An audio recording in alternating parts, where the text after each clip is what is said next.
Hello la team. Aujourd'hui, je vais vous parler de pourquoi ma compagne, ma fille et moi-même allons partir de la France pour vivre à Dubaï d'ici janvier. On a listé 5 points qui nous dérangeaient énormément. Le premier point, c'était l'insécurité. On va pas dire que dans le village où je vis, il y a une insécurité de dingue, mais on a énormément de vols. On a de moins en moins de certitude. L'année dernière, ma compagne et moi-même travaillions au restaurant. Lorsque quelqu'un est rentré dans la maison, a réussi à pimper la serrure et ma fille était seule à la maison, donc elle avait 11 ans, et elle s'est retrouvée face à lui. Le truc, c'est qu'on a porté plainte, on nous a fait faire une plainte en ligne, on nous est venu juste nous faire signer un papier, mais jamais en mode c'est comme ça, c'est la vie et qu'est-ce qu'on peut y faire, il n'y a pas de caméra, il n'y a pas ci. Et en fait, c'est totalement normal. Il y a 3 ans en arrière, on s'est fait totalement tout cambrioler. Cet été, un de mes serveurs qui est venu dans le sud pour faire la saison, lui, il a sa maison vers Grenoble, il s'est fait totalement dilapider sa maison. Ce qu'on a comme réponse, c'est juste « Ah ben tant pis, on va vous signer pour l'assurance ». Lorsque je vais dans des grandes villes, je me sens pas forcément bien, c'est sale, c'est mal entretenu. Pour tout ça, on paye à la fois des impôts, des charges patronales, des charges d'URSSAF. On se fait défoncer en imposition, en tout, pour à la fois avoir aucun service réel en retour. Deuxième point, on veut partir dans un pays anglophone, car c'est important pour nous. Ma compagne est brésilienne, donc elle a envie d'apprendre une 3e langue couramment. Ma fille sait parler couramment français, très bien portugais, et du coup, on aimerait aussi qu'elle parle couramment anglais pour avoir une 3e langue, ça peut vraiment être important pour sa vie future. 3e point, on voulait avoir un environnement e-commerce à fond. Moi, je viens d'un petit village du sud de la France et des e-commerçants, il n'y en a pas énormément, ou du moins c'est très compliqué de se mettre en relation.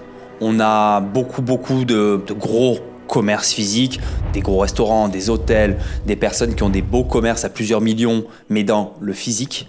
Par contre, tout ce qui est dans le digital actuellement, j'ai pas réellement rencontré de personnes qui sont ultra développées. Donc on voudrait aller dans un lieu qui regroupe une très grande communauté de e-commerçants, car c'est l'objectif que j'ai fixé depuis 3 ans, de faire grossir et j'ai vraiment envie de m'entourer. 4e point, ça serait la fiscalité.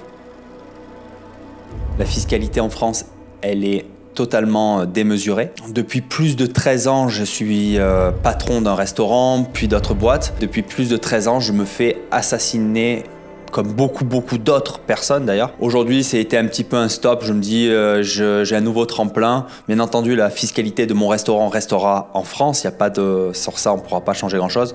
Mais sur les futurs business que j'ai, qui sont beaucoup plus dans le digital et je travaille avec beaucoup plus de pays du monde, je préfère être fiscalisé dans un autre pays qui est beaucoup plus avantageux que la France. Et le 5e et dernier point, ça sera le sentiment d'aventure. Ce sentiment de se dire, aujourd'hui, on est dans notre zone de confort ici en France. On parle la même langue, on a nos amis depuis toujours, j'ai ma famille autour, mais en fait on a envie d'aller se prouver à nous-mêmes qu'aller dans un autre pays, ça peut être vraiment une belle aventure. Donc voilà les 5 points qui ont fait qu'on voulait partir de la France. Maintenant, on va fixer la checklist de l'endroit où on aimerait aller s'installer. Donc comme je l'ai dit précédemment, dans un pays anglophone. Donc moi, ça aurait été l'Australie. C'était vraiment un endroit que je rêve depuis toujours, l'Australie, la nature, le surf, tout ce côté-là. 2e point, la sécurité. 3e point, le mindset, d'avoir une communauté de personnes qui pensent que l'impossible est possible. 4e point, la scolarité. 5e point, la fiscalité. 6e point, être à moins de 10 heures de la France en avion. 7e point, un pays chaud. Et 8e point, qu'il y ait énormément de businessmen dans le e-commerce. Donc sur tous ces points-là, on a listé 1. Dubaï, rentre dans les clous. 2. Dubaï, c'est le pays le plus sécuritaire au monde. 3. Dubaï a une communauté francophone et anglophone de dingue au niveau du mindset.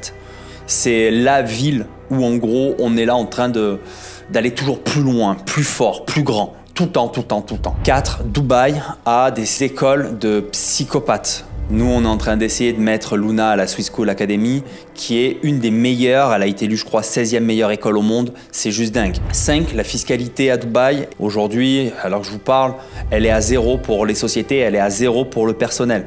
Après, peut-être que ça va changer d'ici là.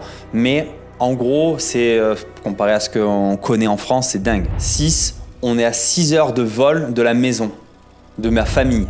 Donc on peut vraiment, en un seul coup d'avion, j'ai un problème avec le resto, le lendemain j'y suis. 7, c'est un pays qui est très chaud, donc le but ça serait de revenir l'été quand même pour pouvoir profiter de l'été ici et quand c'est très très chaud là-bas et le reste de l'année parce qu'il y a la scolarité pour Luna, on sera obligé de rester là-bas. Donc du coup, on aura chaud toute l'année. Et le 8, c'est la ville business. C'est la ville qui le bouge le plus aujourd'hui. C'est la ville qui dort plus. On peut la comparer à New York du Moyen-Orient. Pour moi, c'est la ville du futur. C'est celle où il faut être. Donc du coup, quand on a décidé cette ville-là, on s'est demandé comment on peut faire pour aller vivre à Dubaï tous les trois. Donc premier, il y avait le visa investisseur, mais il faut une sacrée somme d'argent. Donc qu'on n'a pas spécialement en cash flow aujourd'hui. On a dans l'immobilier, dans certains actifs, mais pas en cash flow. On ne va pas acheter de biens immobiliers là-bas. Deuxième, c'est le visa étudiant. Bon, ma femme et moi, on n'est plus étudiants depuis longtemps. Et troisième visa, c'est le visa en sponsoring.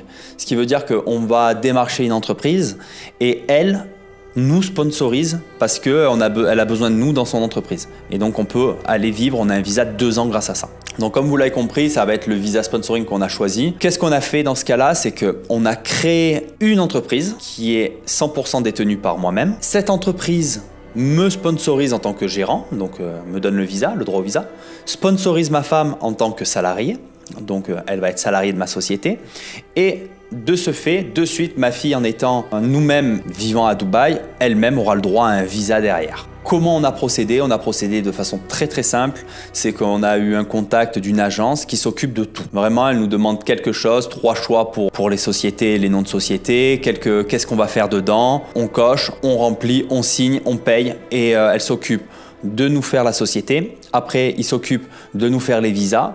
Et quand on arrive là à Dubaï en novembre, on va signer les visas, les ouvertures de comptes bancaires et on va aller rendre visite à l'école pour pouvoir faire le test pour savoir si notre fille elle puisse rentrer dans cette école. D'ici 2 semaines, je vais aller à Dubaï. Je vais faire pas mal de vlogs pour vous dire toutes les choses, les étapes qu'on a faites pour pouvoir avancer dans la procédure et pour qu'en janvier, on s'y installe définitivement. Donc je vous dis à bientôt et on se revoit dans une prochaine vidéo.